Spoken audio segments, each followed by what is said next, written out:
Les femmes représentent bien souvent dans nos traditions les voix qu'on n'a pas entendues, les voix qu'on n'a pas écoutées, les voix qui ont été éclipsées tout au long de l'histoire de nos traditions.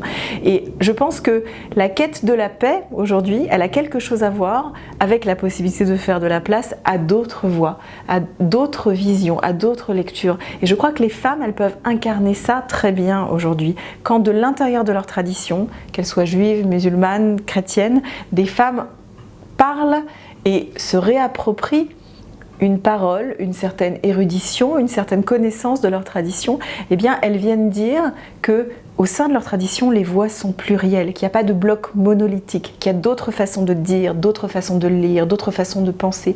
Et je crois qu'aujourd'hui, dans le débat républicain qui doit nous inspirer et que nous devons nourrir, eh bien les voix des femmes représentent quelque chose de hautement symbolique. Bien entendu, c'est un sujet qui me tient à cœur en tant que femme rabbin. Je pense que la question de l'accès plus juste et égalitaire des femmes dans la pensée religieuse et dans le monde de la pensée religieuse, et peut-être même dans le débat public et plus largement dans la place qu'elles ont dans la société, la question de la parité est un sujet extrêmement important, qui reste une urgence de nos sociétés.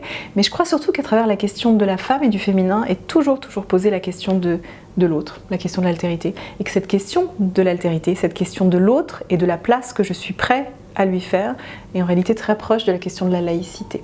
La question de la laïcité, pour moi, c'est aussi celle-là. C'est de savoir si nous vivons dans un cadre qui peut faire de la place à l'autre. Je crois que ce cadre laïque que nous chérissons et auquel nous sommes tant attachés, il est un cadre qui vient nous dire il y a de la place pour d'autres voix. Aucune voix n'est prioritaire ou privilégiée.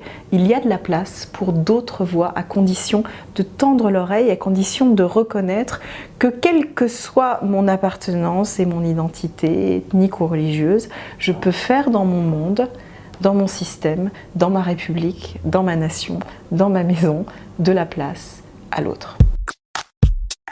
Je vous donne rendez-vous le 22 mars pour les Voix de la Paix, pour parler ensemble, tous ensemble.